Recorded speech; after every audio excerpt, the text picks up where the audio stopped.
Everyone, test, test. Hello everyone, we'll be starting in 30 seconds.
Dear Bayon community, welcome to our second event session of the day. This afternoon's panel will be held with 6 Bayani alumni who have worked in the business sector and are here today to share their experience and knowledge with us.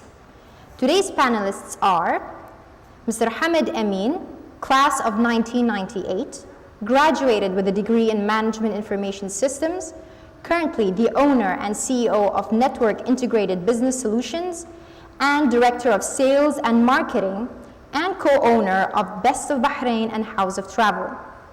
Our second panelist, Mr. Bashar Kazuruni, graduated from University of Ottawa with a degree in Software Engineering, currently the Managing Director at Kazuruni Brothers.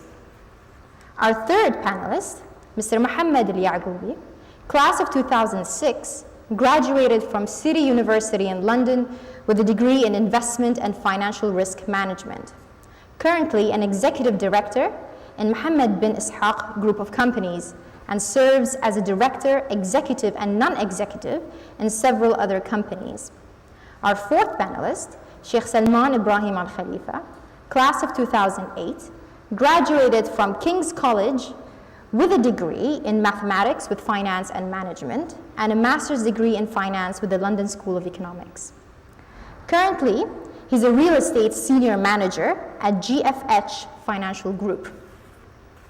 Our fifth panelist, Mr. Hassan Ibrahim Hassan, class of 2007, graduated from Manchester Metropolitan University with a degree in accounting and finance.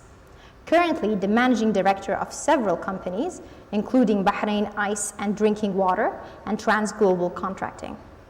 Our sixth panelist, Ms. Amani As-Saffar, class of 2011, graduated from Wentworth Institute of Technology and Business Management with a concentration in entrepreneurship.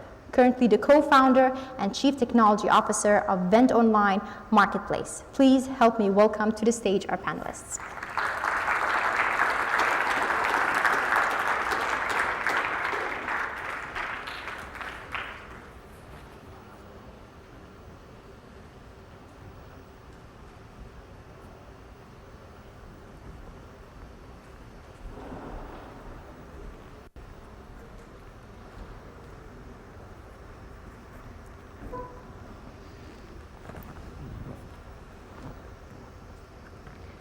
Thank you for being here with us today.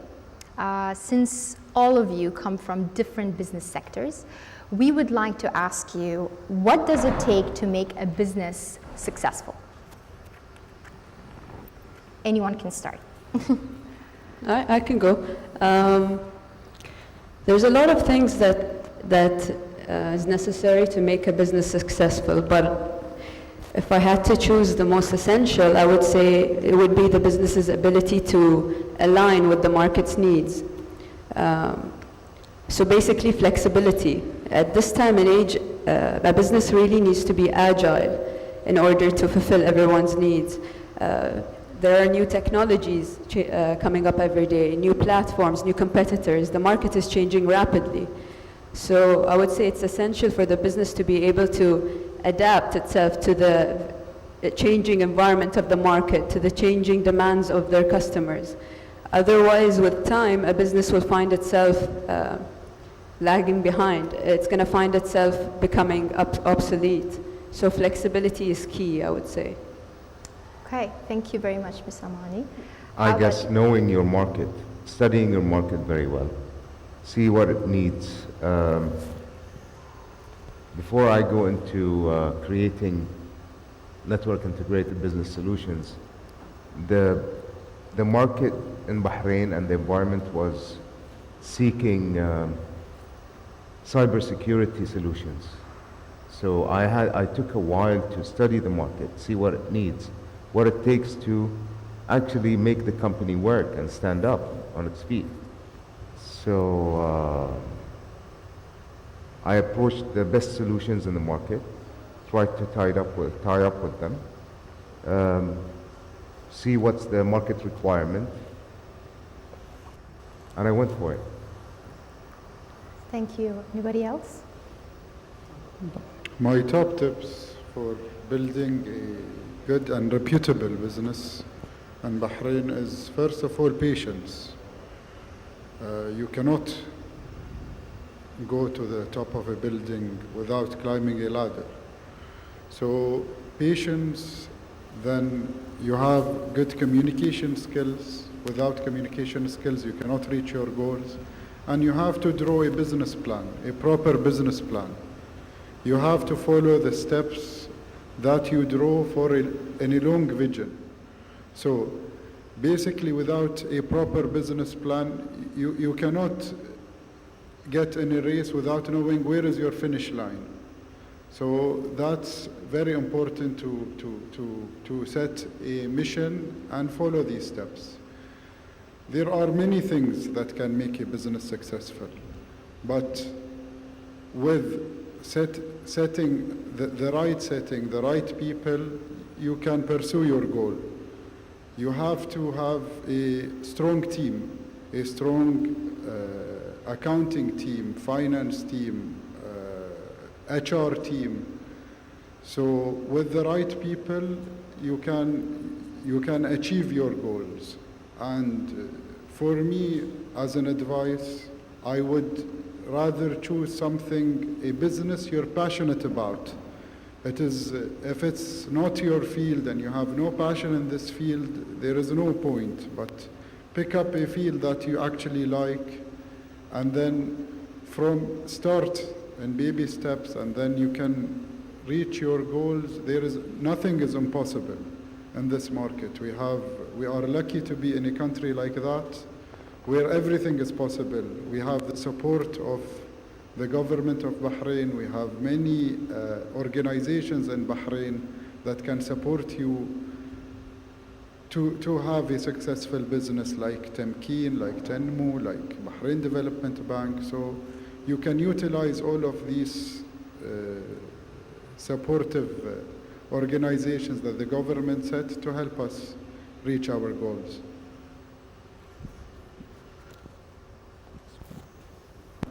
Yes, I'd say I'd like to start where Hassan finished. It's about the people. A business, at the end of the day, is a team. The most important part of any business is the team, the people around you. The founder and his partners have to be very hardworking, dedicated, because you cannot scale the business to the next levels unless the team is good enough, is hardworking, is very passionate. Because today any startup, any business, gradually you will need investors or finance from banks to grow. The main component for me to invest in a company and for a bank to finance any company is the team. If he finds the team and the founders passionate, they know what they're talking about, they have a vision, they have a plan, then that's the main ingredient for success, I would say. And one of the important things is that adaptability, like Amani said, you have to adapt to change. Change is always happening. You also have to be very disciplined and pragmatic in your approach. And always set goals and be very goal-oriented in terms of working towards a solution, focusing on both people and goals, like Hassan and Muhammad just mentioned. Yeah.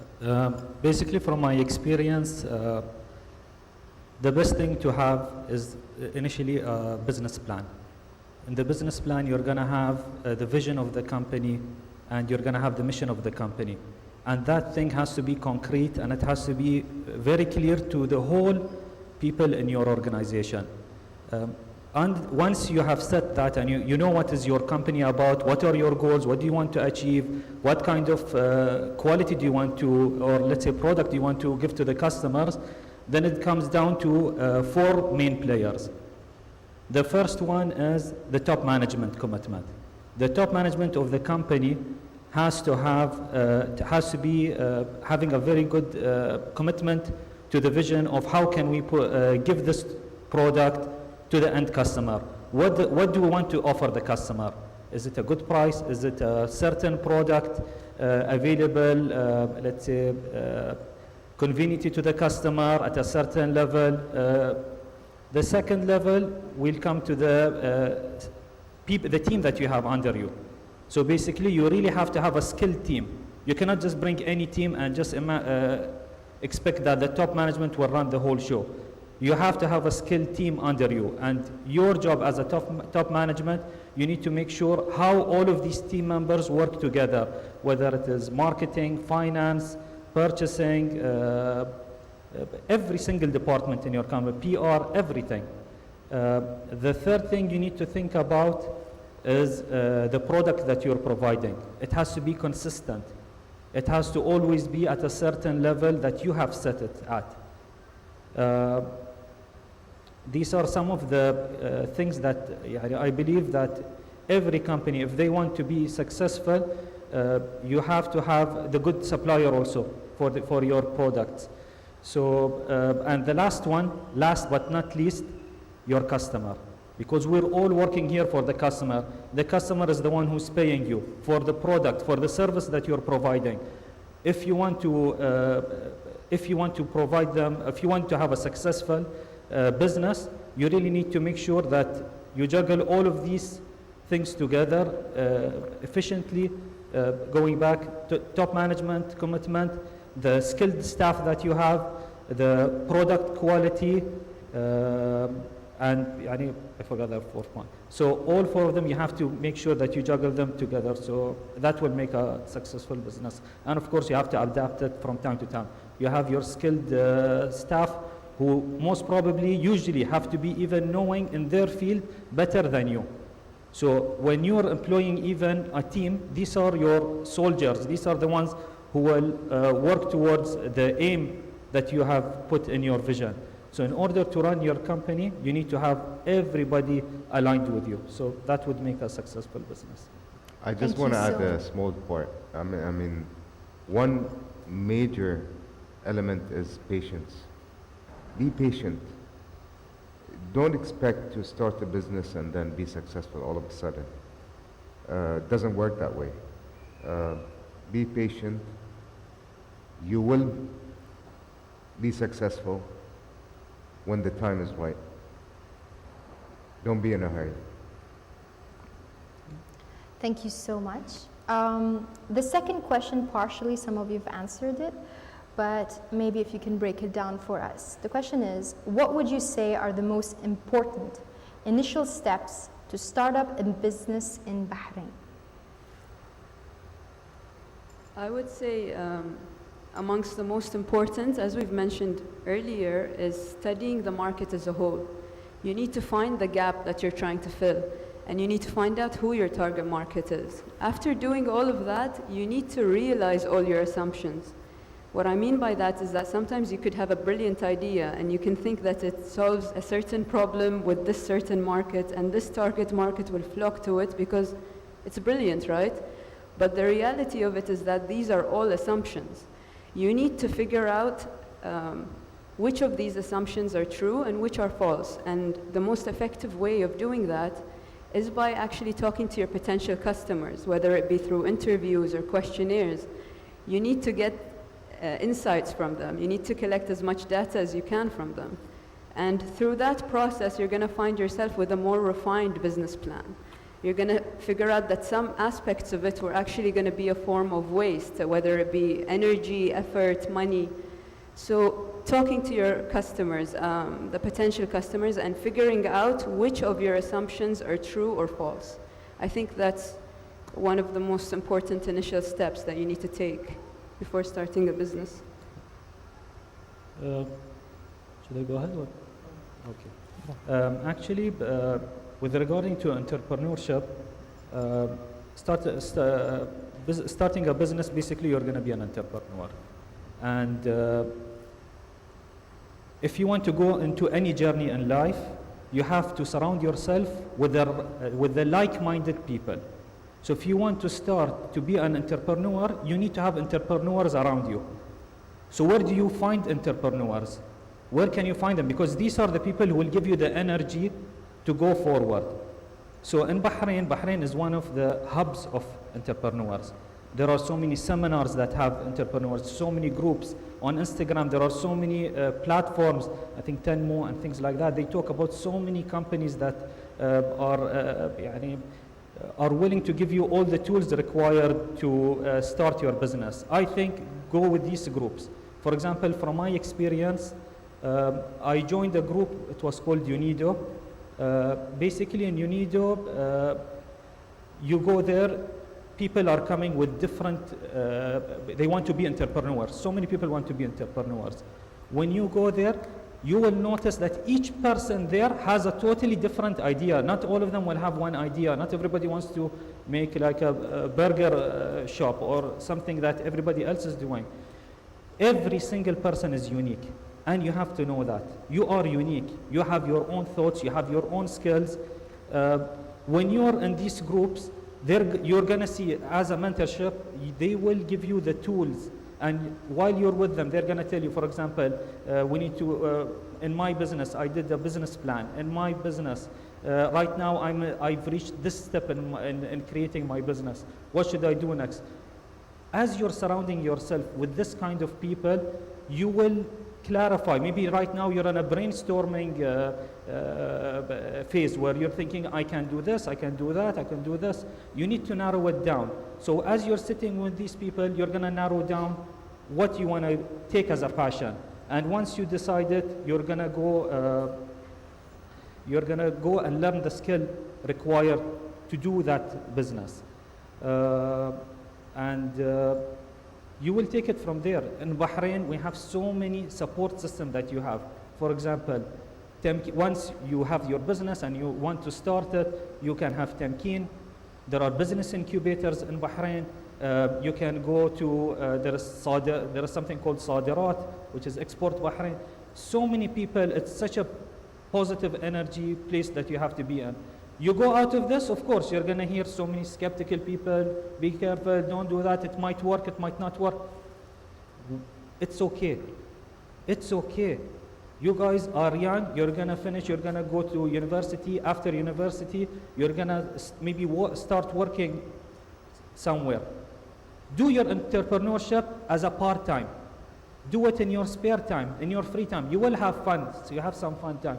But take that time to explore what to do in your entrepreneurship and build it from there. Start small. You don't need to add a lot of cost to you initially, and as you go, grow it with yourself. So. Thank you. How about the others? Yeah. Research, see what the market needs, find something that you love and you have the passion for it. Start small, grow big, and be optimistic. Okay. If you want to have a successful business, you should have a very strong, malleable business plan, which can change over time. So whatever you thought of day one doesn't have to be true day 40, day 100.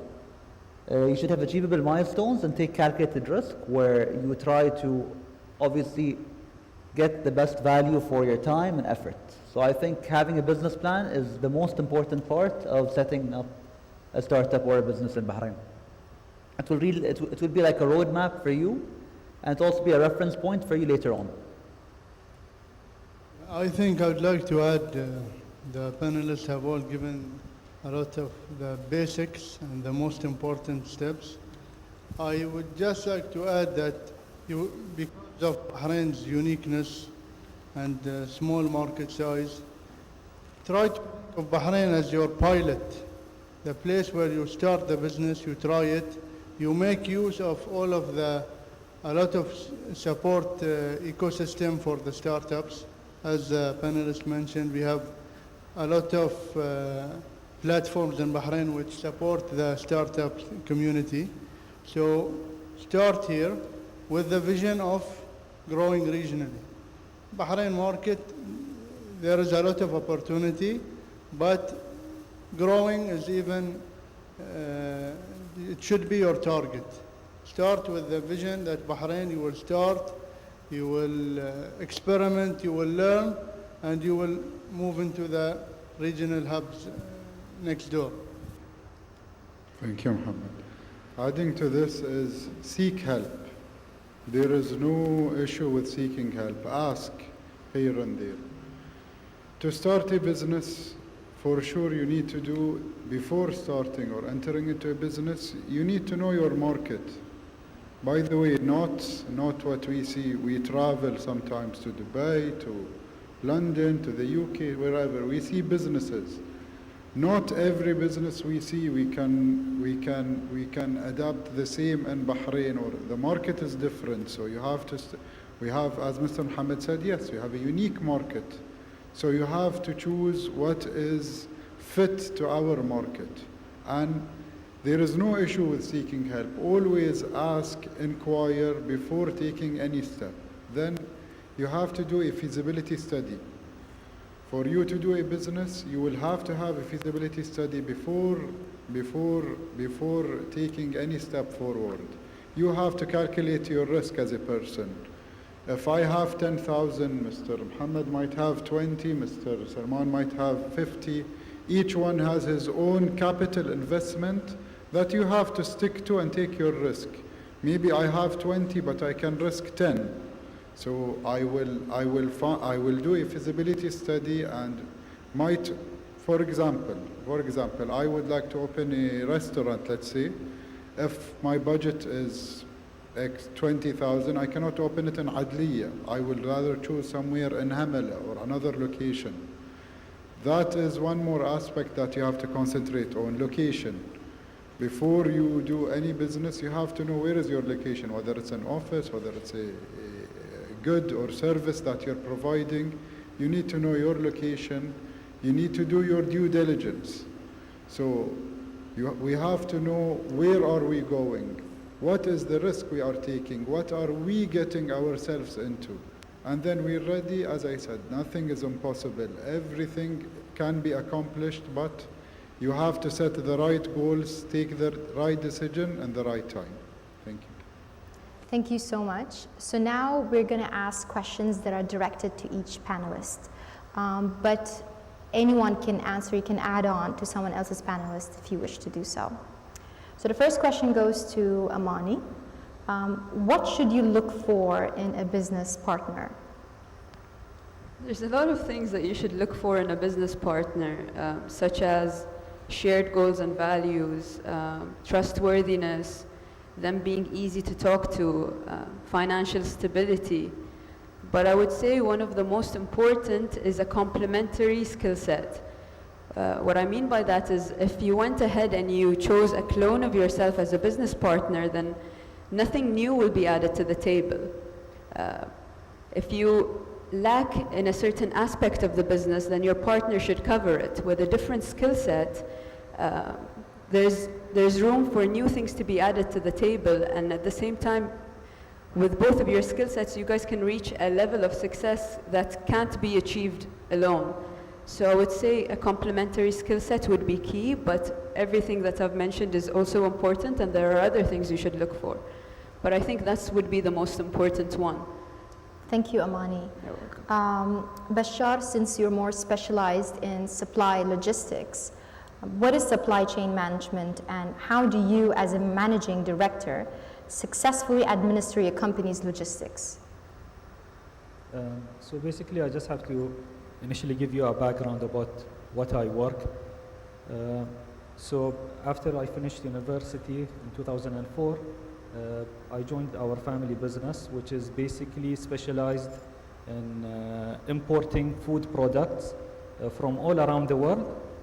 We bring it in container loads, like big container loads, and then we bring it down to our factory, repackage them, and we send them to sell them to customers in supermarkets and cold stores and hypermarkets. Not only that, we sell also the products to restaurants. We sell the products to we sell a lot of kind of food product ingredients. Now, this whole process starts from finding the suppliers of these products. We try to minimize the supply chain and get it directly from the source, probably right after the farmer, wherever it is, whether it is in China, in Guatemala, in America, in anywhere in Europe, Spain.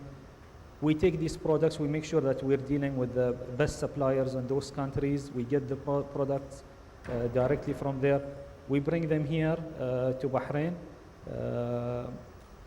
do quality checks, process them in our factory, and then we start supplying these products into the local market. And then once it goes to the local market, then we have the after sales. We make sure the products are always at the highest quality. We maintain the whole supply chain to make sure we have enough stocks, because we're dealing with food products. We have enough stocks to make sure Bahrain, to be honest, Bahrain has enough stock of all of these food products. And I think supply chain is how to manage this whole thing until it comes and it goes quality management, food safety, and all of this. So I don't know, did I answer your question? Or Yes, you did. Thank you, Bashar. You're welcome. Hamad, since you majored in MIS, data mining is a popular topic nowadays. Can you tell us what is data mining and how useful it is under management information systems? Data is a treasure. I mean, the more data you collect, the more understanding of everything around you. It gives you knowledge. It gives you an advantage. So I will speak about House of Travel and Best of Bahrain. Ever since we started shifting and becoming more developed towards information technology and introducing technology in our offices, because back in the days tickets were written manually. Yeah. These days, no. You get a e-ticket in your email, and you go to the airport. It was like a red book. Exactly. I remember Previously, as it a used to be the kid. red book. Yeah. So now everything is electronically done, and we use systems like the GDS system, which is there's so many different companies that provide these systems to the travel agencies. And my agent, when they receive calls and they start doing your booking, they are provided by your name, your date of birth, passport number, nationality, date of I said date of birth, obviously, and expiry date of your passport or so. All this data, I gather it and I store it. And what happens is, for example, I come to a point where I want to promote a certain product. I know where to target this product to. because I have the trends. I understand the trends of the market.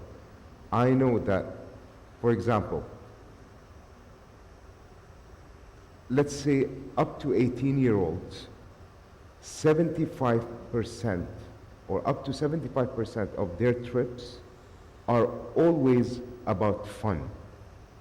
For example, they would go to countries that are known for theme parks, Disneyland, Euro Disney, Disney World, different parks. So I know, I have their data, I have their information, I have their phone numbers. I design packages and I data mine who to market it to and when. I know summer holidays, for example, after a month or two. So I start doing it now and sending out messages. It will stick in their head. They've used House of Travel before. I think Facebook uses that as Exactly. I mean, that's how it works these days. Marketing. To market the product, you have to have data. Okay, we are not allowed to do that anymore. But there was companies that used to sell this information. I would reach out for example, Bashar, and tell him, like, I want the data of your customers. He gives it to me. I know what they are looking for. I know what they want. And I send out what they want in an email form or a sponsored. How many of you talked about, for example, training equipment and opened their Instagram account, and all of a sudden you see a sponsor ad about training equipment? We're always afraid you're watching us. They are not watching us. What's happening is it's algorithms and data that is being looked at. I could be sitting now in a coffee shop. I have a Facebook account, and XYZ person has a Facebook account. We were both at the same place at the same time. And if the trend keeps on going on, he will be popping up as people I might know. That's data. Yeah. And that's what data mining is all about. Thank you so much, Hamad. Does anyone else want to add anything? Okay, so Salman, let's ask Salman. What skills must a new graduate have in order to pursue a career in finance? See, over time, I think the skills change. What you need changes. Given the market changes. For example, when we graduated in 2008, it was all about the global financial crisis. Now it's probably all about COVID. Yeah. So having the right skills to navigate yourself within a changing world is important. So having critical thinking skills, having quant skills, being able to analyze numbers, you have to stay up to date. You have to be able to look at the problem and break it down into smaller parts and then look at solving those, basically. Because in life, nothing is constant, obviously. So you always get new problems, new situations, and you have to have the right skill set to be able to adapt to that current situation. It's usually the same skill set in terms of looking at the problem, breaking it down, and focusing on getting achievable targets which you're able to achieve in, let's say, the best effort. Not spending too much effort, not spending too little effort. Thank you, Salman. Hassan, being a managing director to multiple enterprises, how are you managing to oversee multiple businesses at the same time? Okay, first of all, I would say time. Time is key. So without organizing your day, without organizing a schedule for your day, you cannot manage even one business, not two or three or more.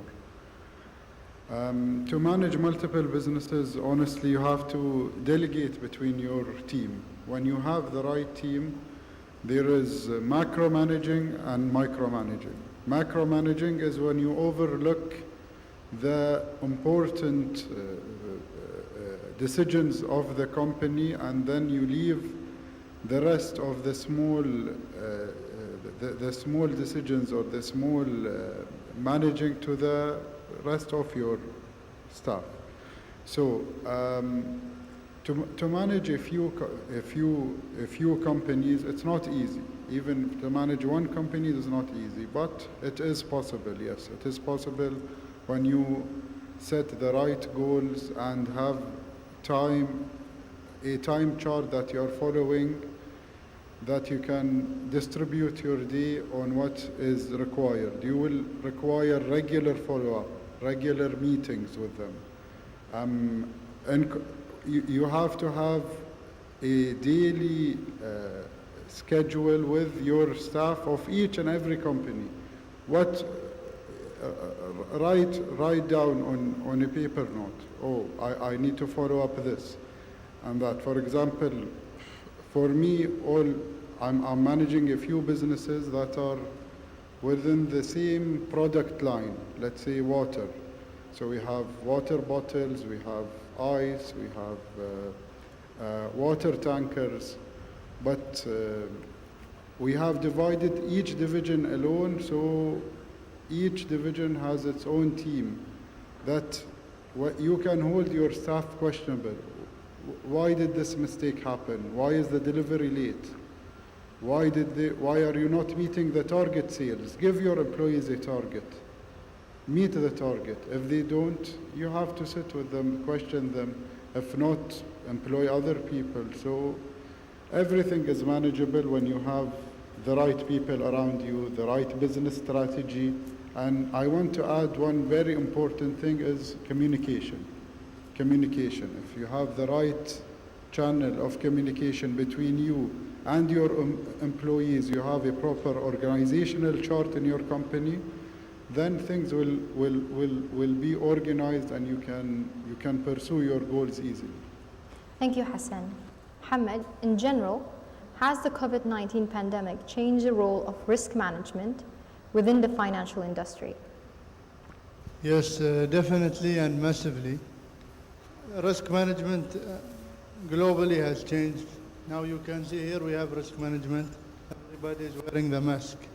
So today, the most important risk management is the health and safety risk management in all industries.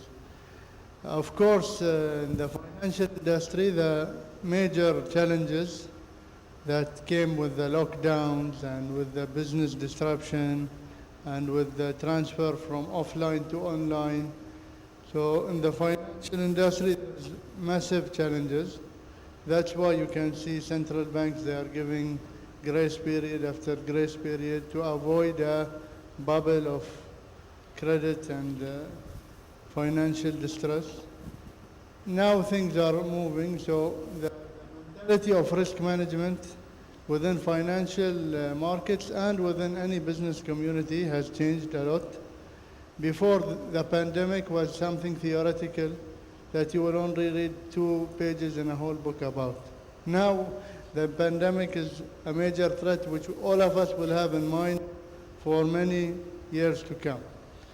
And another main risk issue which has come up, which Brother Bashar has set onto, is the supply chain. Today, a lot of sectors are facing massive issues with supply chain. If you are, even whatever your industry is, you are bringing materials from different areas of the world. So due to the lockdowns, due to the disruptions, due to the lack also of infrastructure to feed the whole global market, many sectors are facing troubles. For example, today you will go to many car showrooms, they don't have cars. Why? Because the chip, which is made in Taiwan, TSM company, they cannot provide enough for the car manufacturers. So today, a major risk management issue is that you will have to have alternate sources of material when you build your business. That's why they're also recycling these parts now. A lot of the cars that are going back and not being used anymore, they are being disassembled. They are reusing those chips to sell them again to car manufacturers to produce more. Some companies are reducing the car specs because they can't find these chips. Today, for example, Apple and similar companies, for example, Apple, the MacBooks, the supply was very low because of these materials that are found in nature, but can't be found anymore. Yeah. Well, thank you so much. We have 2 last questions, and it goes out to all of you. How has Bayon School helped you reach where you are today? Bayon has helped me personally in many ways reach where I am today. I think that it's safe to say that it set the foundation for me, whether it be for my hard skills, soft skills, or analytical skills. But I think other than the education that we received in class, it greatly helped me with the other more subtle skills, but are equally, if not more important, such as communication abilities, for instance, such as language skills, your ability to function with like a team, teamwork, leadership traits. I think all of these skills got built up in the day-to-day environment of Bayon here, growing up here. So, yeah, I think I owe a lot of who I am today to Bayon. Well, I think I never imagined after 21 years that I will have this opportunity to talk about or explain my gratitude and thank to Bayon School, to be honest.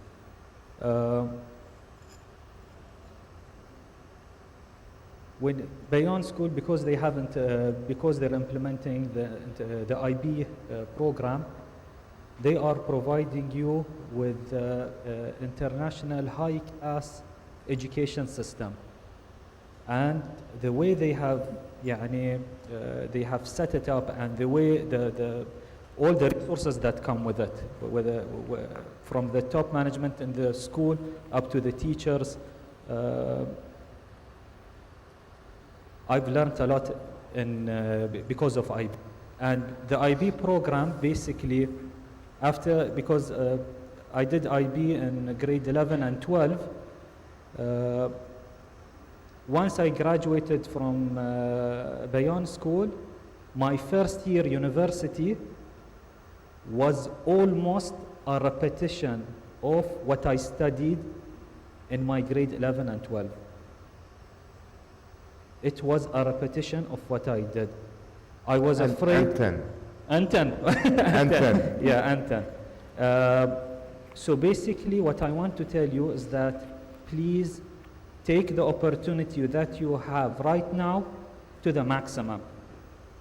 I'll tell you from my experience, from my humble experience,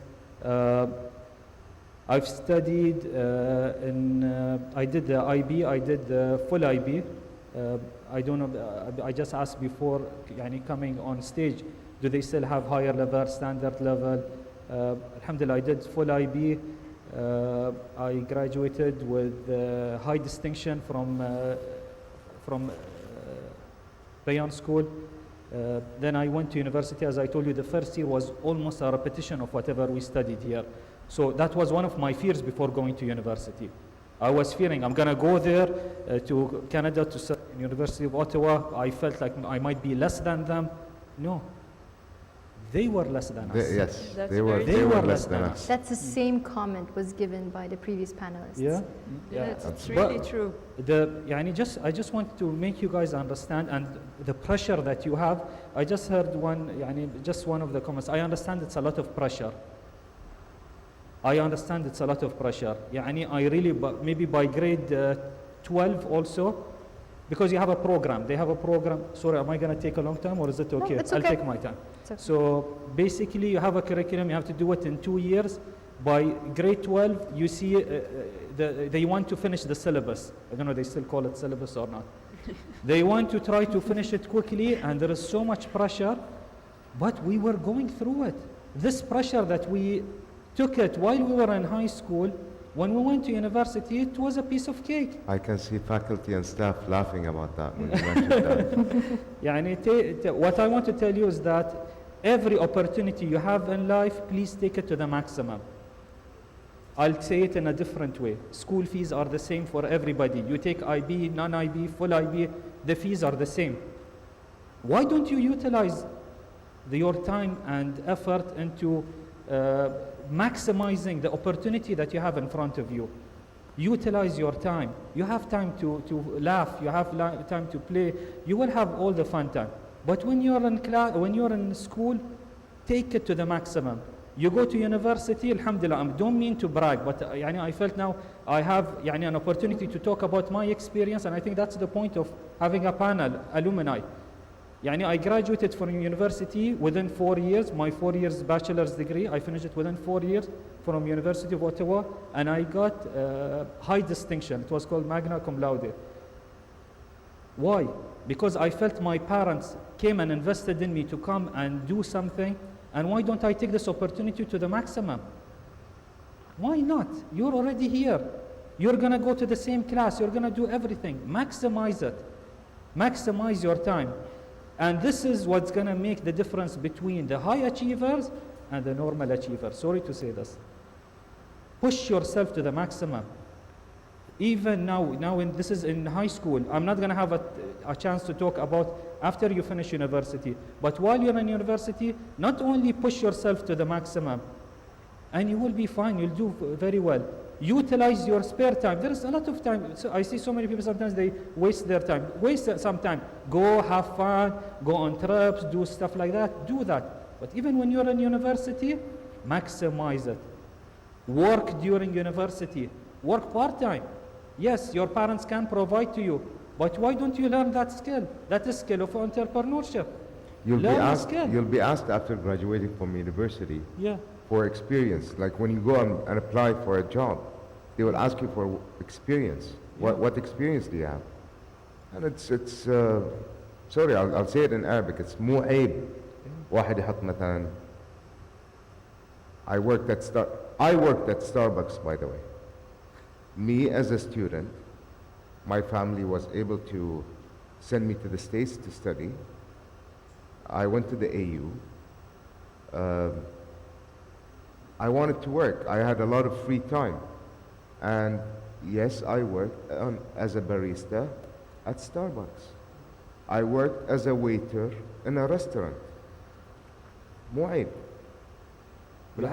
I've gained experience. Down and go up. Exactly. You have to start down and then build your way up. Yeah.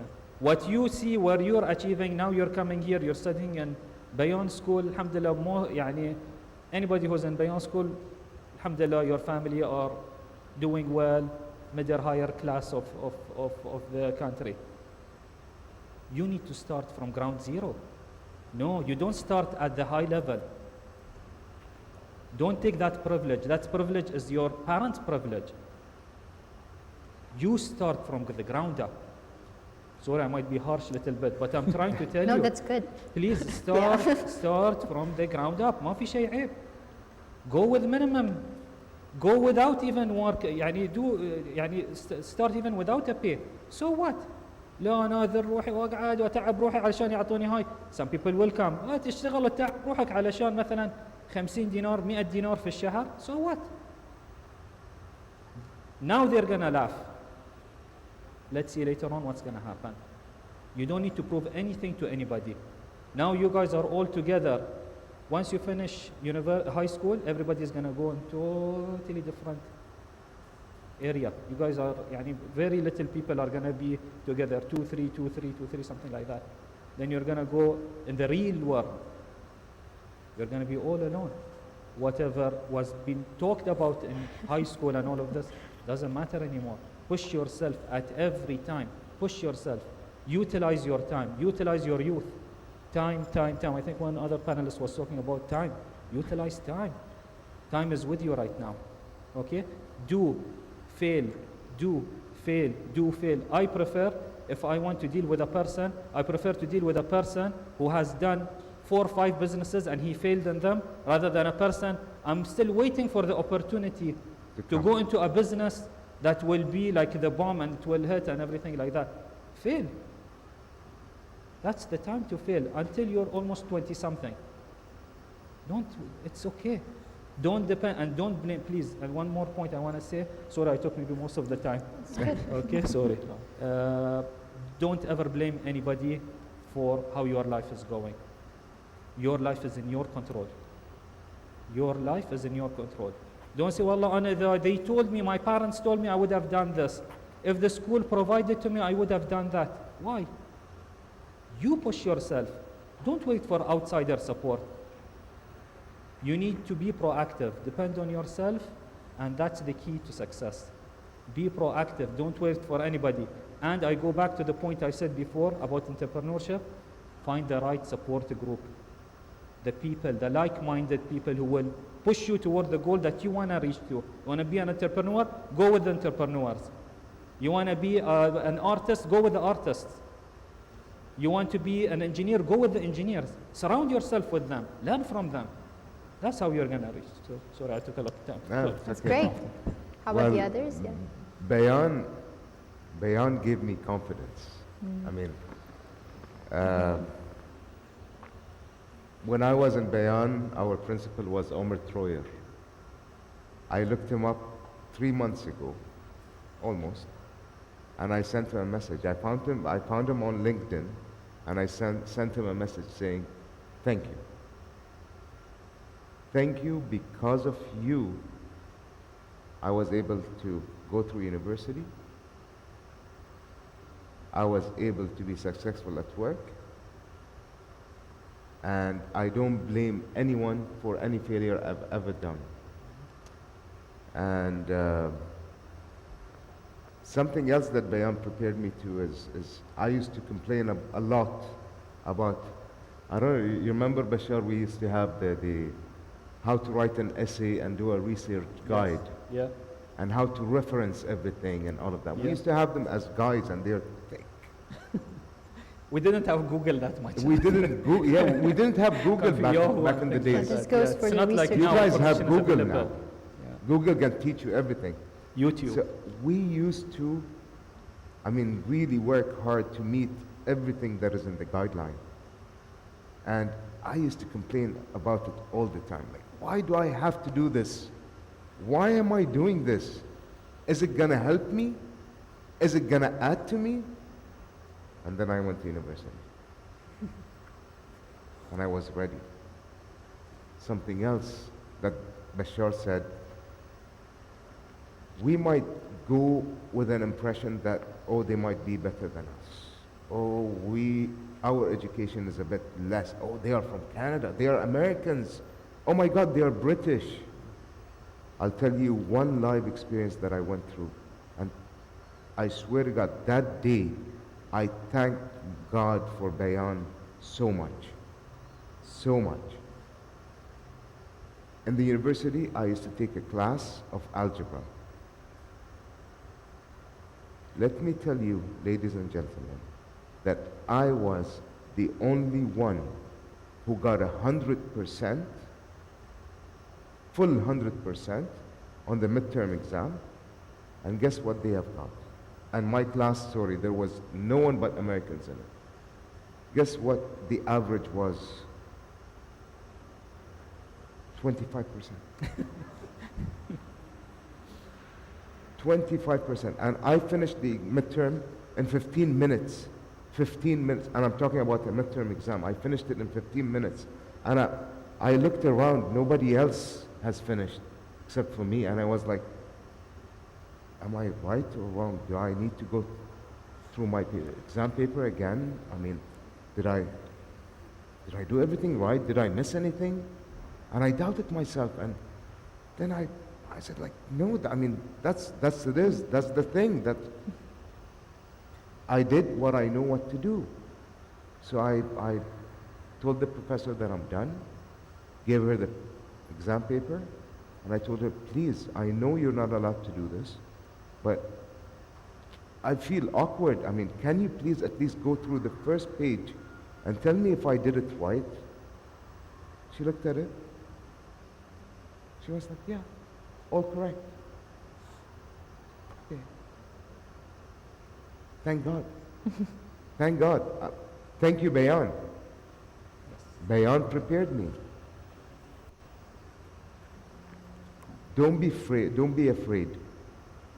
And الشغل مو عيب. Again, when you go to university, make sure that along the way, find something to do to at least gain experience. Bayon prepares you for that. Bayon taught us how to do everything in teamwork. Thank you. Thank you. Salman? Just building on what the guys have just said, Bayon gives us a very strong foundation in terms of both technical and personal skills, soft skills like Amani referenced, but also gives you a very strong network. And the people around you, the people on the stage, Bayon is everywhere. You see people in HR, in different organizations. We have a very strong alumni society, I think, and everyone is well connected. So it's good to see even people working in Bayon who came from the school. So I think 3-4 people are in the crowd. So I think they're all, it gives you a very strong network locally and internationally as well. I would reiterate what the panelists have said, yani especially when I was in university first year and second year, I clearly could feel the advantage that we have versus most of the other students, whether they are international students or British. Yani the skills you are getting and how to prepare the assignments and the exams, what they were requiring there is what we had done in IB Economics, IB Business. So, Alhamdulillah, if you have the opportunity, take at least the subjects which you want to specialize in. If you don't want to go for the full IB, I would suggest.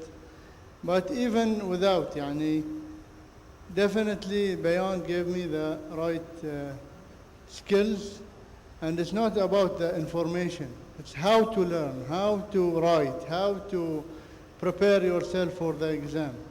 And most importantly, out of the education, is how to build the network, how to be confident that you can go and speak to others, build new relationships, whether locally, internationally. So Bayon gave us that you are confident, that you are educated, you know what you're talking about, you have the background, so you can explore the opportunities without limits.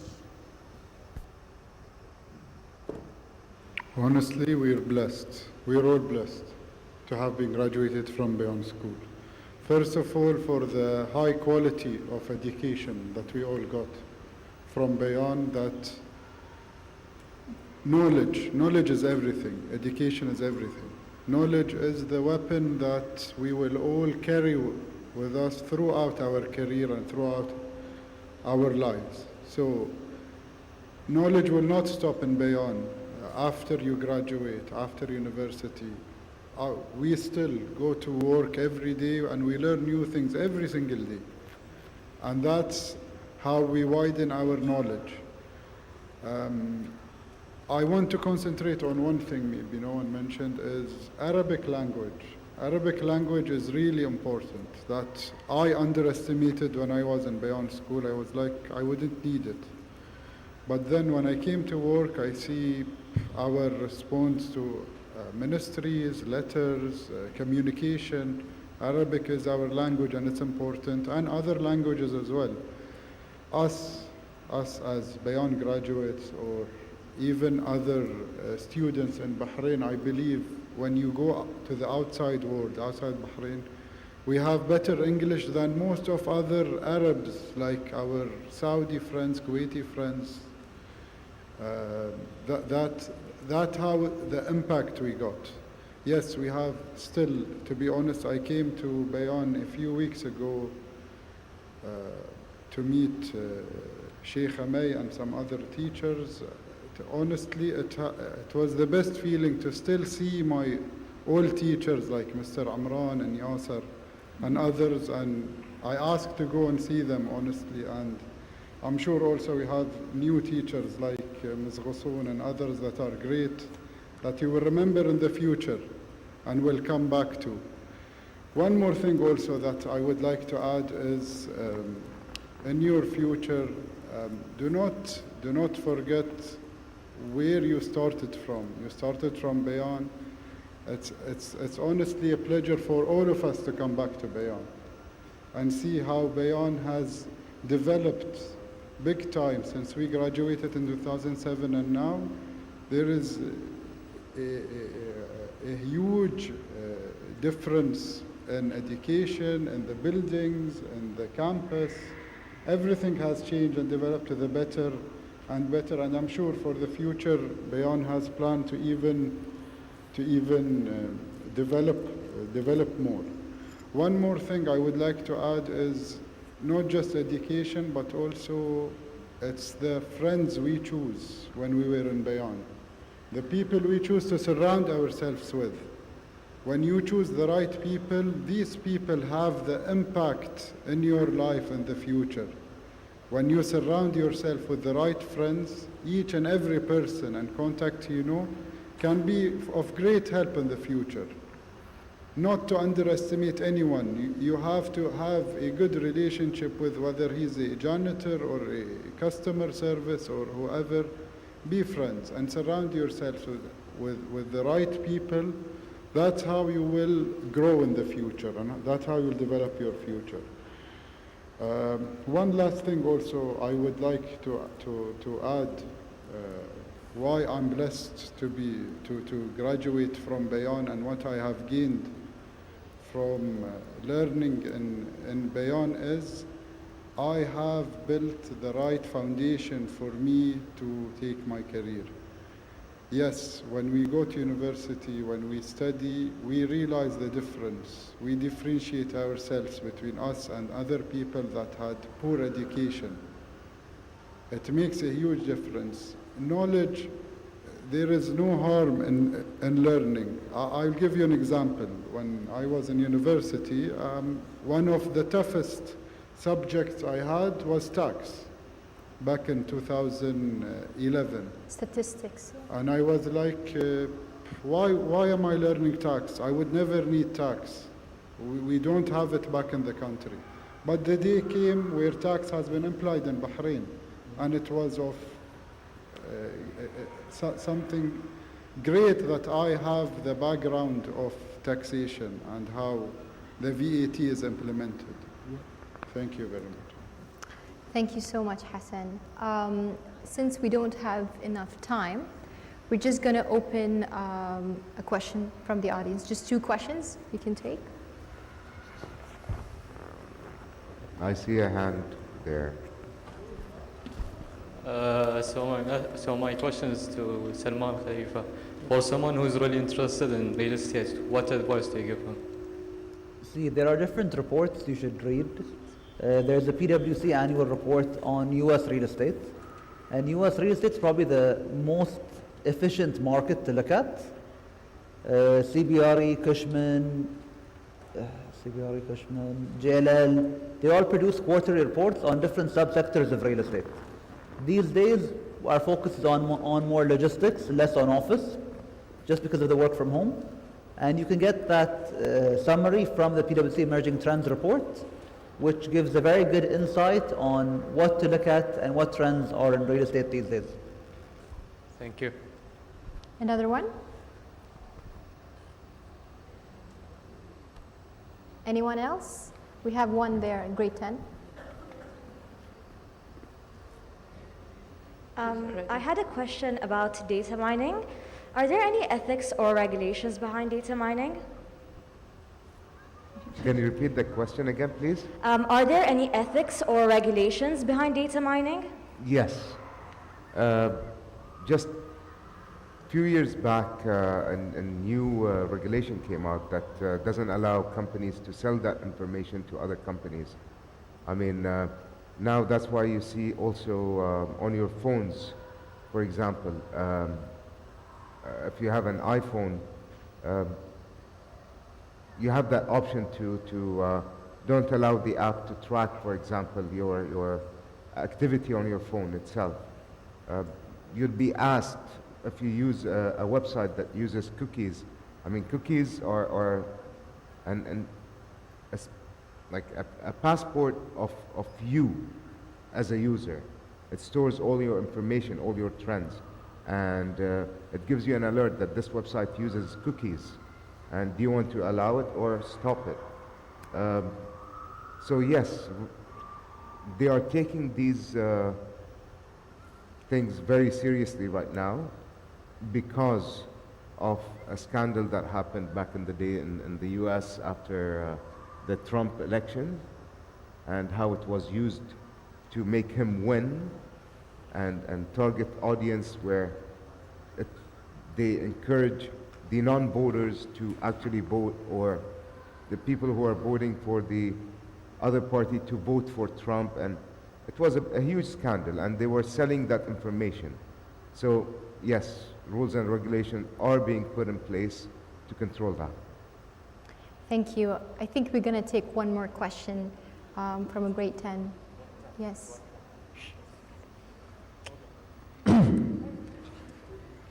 Zin. I have a question. It's mainly for my friend and for me. I have a friend, he's always influenced by his friends. He's scared to start a business because they always make fun of him. Do you have any advice? Can you repeat it, please? I have a friend that he wants to start a business.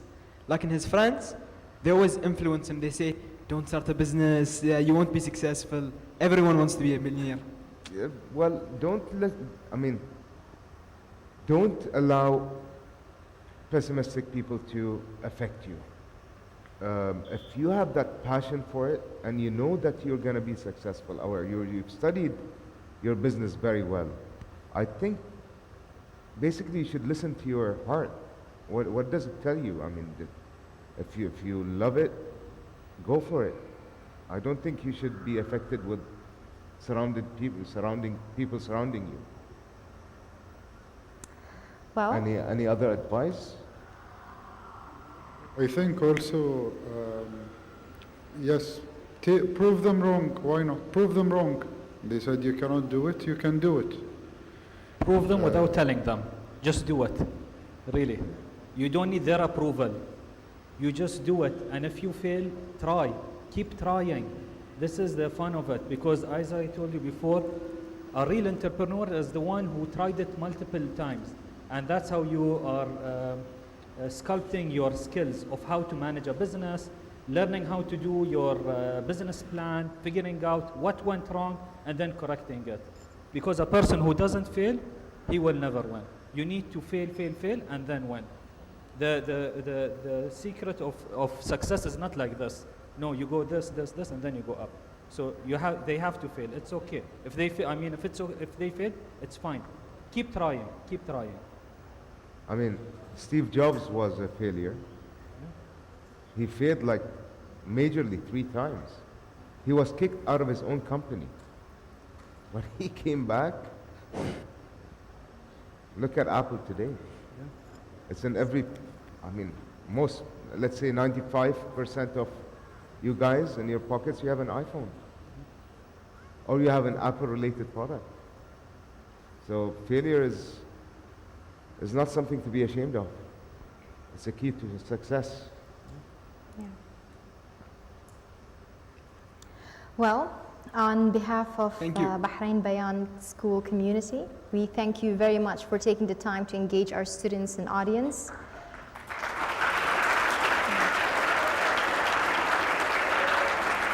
Mr. Midhat, welcome. We would like to leave you with a small token of appreciation. Yeah?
Teachers, please escort the students back to class. Thank you.